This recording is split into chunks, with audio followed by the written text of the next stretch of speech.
Alrighty then, I'm back. Okay, so, back to your regularly scheduled program. I am not going to inundate you with footage from the farm day. Maybe one video I will do from the farm day, just because there's so much footage from the farm day from other YouTubers like Ryan and Travis, and really, honestly, it's their day. I was there, I had a great time. Anybody that didn't go, I wish they had gone. There was plenty of stuff to do, plenty of food, plenty of things to see, and I was, able to talk the whole entire day. There was one person that I wish I got to talk to, and I don't know his name, and he was waiting in line. It was a young man. He was not a young man, he was an old man, and he had a walker, and he walked away from me. Honestly, I have to apologize to you. I saw you in line. I knew you wanted to talk to me, and if I'd knew that you were going to walk away, I would have stopped talking to everybody else, walked over and talked to you, because you know what? You were so patient, and it just didn't work out. So give me a call. You can send me an email. I know you have a computer. You can send me an email, onelyfarmer@yahoo.com, with your phone number, and I will call you, and we'll have the conversation that we didn't have at the farm day. So, with that being said, thanks everybody that was there. I have the greatest fans in the world. I mean, I was surprised. A special thanks to the Kisters for asking me and inviting me out. Cotton Top, WT Farm Girl, check her out. Check Cotton Top 3 out. And Big Tractor Power, another guy, Big Tractor Power. Heck of a nice guy. Had a really nice time with everyone that was out there. If I'm forgetting anyone that is a YouTuber, I'm sorry. Would have liked to seen the Fastline guys and, of course, the Rhino equipment. I got to talk to them a little bit. But I wasn't there to talk equipment. I was there to talk to fans. And thank you, everyone. Anyways, back to the loader, regular scheduled program. And I've had a lot of people say, hey, that's not a self-leveling loader. What the hell's the matter with you? Well, you know what? When you buy the Westendorf 570 Freedom Mount loader, it looks just like this, whether it is a self-leveling loader or not. It is not a mechanical self-leveling loader. Now, yes, it is a self-leveling loader. It is. It is done hydraulically through a valve that is over there in that crate. Now, my tractor just so happened to be a different model. It was an 8120, but it was a newer model than what the kit or the direct. There's two ways to hook this thing up, I guess. You have the direct, the direct kit, the direct, hydraulic kit, or you tie it in somewhere else. I didn't want to tie it in somewhere else. I wanted it to be direct, so it's going to be direct, and I have to wait for some parts to come for that. So I can't put it on today. I would have had this thing on today if it wasn't for the lack of the direct hydraulic pressure kit. But anyway, this does have the snap lock, or the Hydrous snap technology, which is basically, this is the front one here. I will show you quickly what it is. And this thing went through a wicked rainstorm yesterday, so it's wet, but see that? It's just a machined thing. You put it on there, and then you push and flip the handle, and that's on the flat face hydraulic couplers. It's flat face Hydrous snap, spiral lock technology, excellent little thing, and it is the same way over there on the side. Now, I'm chewing a root beer barrel.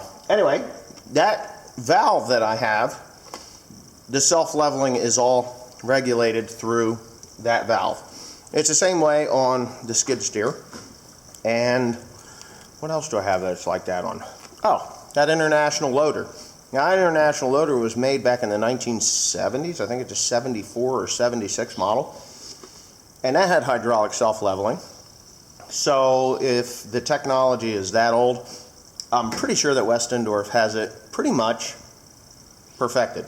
I know John Deere is still using the mechanical self-leveling on the H480, but I'm much happier with a hydraulic self-leveling piece. because it just, you know, when you have the mechanical self-loader, self-leveling, it's not perfect at all. By any means, it's not perfect. But John Deere has this huge thing that comes up over the top, and then it sticks out way over here, and then comes down the front, and it's just more linkages, more hinges, more grease fittings, more hose. It's just everything. Everything is more, and it's in your face, and I don't have a clear line of sight. Whereas this particular loader is low to the hood, lifts every bit as high. I think it's actually 3 inches higher than the John Deere, and it lifts actually about 200 pounds more than the John Deere did. At least it's rated that way. I'm really excited about getting this on the tractor, but I have to wait for that direct pressure line kit. It's unfortunate, but hey, I've lived this long without it. No skin off my ass, I guess. The green paint is not John Deere green. You can see the difference. Of course, I went and I sprayed. There was a little spot here that the paint didn't quite get all the way. I'm pretty sure that this is a like a Central Tractor, not Central Tractor, but Tractor Supply green. So I'm going to try it. I'm going to try that green. And John Deere green, Central Tractor, Tractor Supply John Deere green, and I'm pretty sure it'll match better than the actual John Deere green paint. So I have touch-up paint if I need it. Yeah, if you went to the farm day and looked at this thing, you probably more than likely noticed the size of the bucket. The size of the bucket on this thing is 108 inches wide. Okay, I wanted the big wide bucket with it's the extra capacity because I will be loading lime and other things with it into my spreader and fertilizer and things like that. I don't really want to use it for fertilizer, but lime for sure. Eggshells if I can get them, gypsum if I can get it, and spent compost is what I'm hoping. I'm hoping to get spent compost from a different mushrooms barn or composting facility, and this is the bucket that I'm going to use to do that with. Now, yeah, some other people were talking about, hey, I don't see any legs or stands to take the loader off with. Well, I suggest going to the Westendorf website, westendorf.com or loaders.com, and just watch the video as to how it's done. You will be amazed. It is quite amazing. And I'm going to tell you right now and show you exactly how it works, or tell you how it works. When you are ready to take your loader off, now of course I can't demonstrate it because it's still on a trailer, you flip this bucket completely upside down. It will flip completely upside down. The bucket becomes the legs or the stands for the loader. So that's how that works. The bucket is the stands. It's heavy enough to hold it up and all, and that's that. I have a phone call from Deer Country I have to take, so hold your horses. Okay, so I got my phone call from Deer Country taken care of, and what I was explaining was the bucket and how to dismount the loader from the tractor and where the stands were. Obviously, the stands are the bucket. I don't know if I covered this, but it's a 108-inch bucket. It is the heavy-duty bucket. I paid a little bit more money for it, and, you know, that's just the way it works. Now, most loader buckets from other manufacturers don't come with chain hooks. Would you look at that right there? Chain hooks on both sides. So if you're going to be doing something where it requires a chain, you just slide the chain hook, you know, the chain right through there. It takes like a 3/8 inch chain, or through here over the top. It's just really heavy. It's meant to work with. I am really pleased with the looks and the heft of this loader.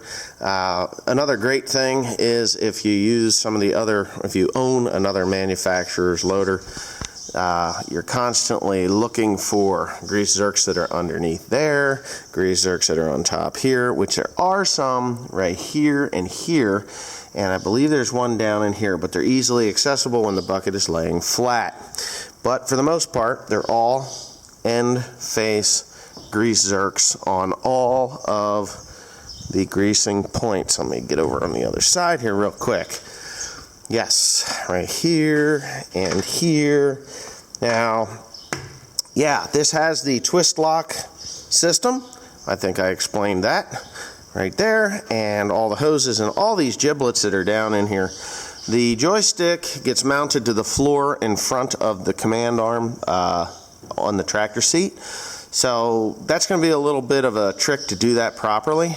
I don't think it's going to be too bad, but it is going to take some effort to do it and set it up correctly. Now, the fellow is out there at Westendorf Manufacturing.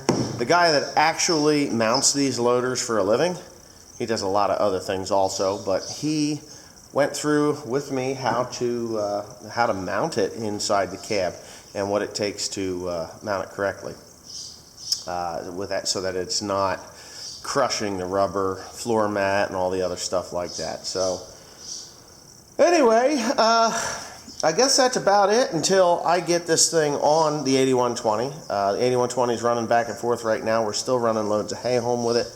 And I have to go mow hay. Yes, I have to go mow hay. I did get home last night at about 8:30, and I have to go right back to work. There is absolutely no sitting around wasting time for me. So I'm going to be waiting for Westendorf to send me that kit that I didn't get when I was there, which really isn't any big deal. Oh, and I want to talk about the stack saver too. All right, so here's the stack saver. I've brought it over here. I have set it up already for this loader. You have to move it. It's fully adjustable from right to left for the different loader mounts. Now, what you do when you have a bale, and I'm going to demonstrate this when it's on the loader, you tilt this thing forward, right? When you tilt this forward, that actually pushes the bale off the spikes. So it pushes the bale forward. The spikes are just on a pivot, and boom, and it pulls them right out. So that's a good thing. But Tim is coming in with the 8120.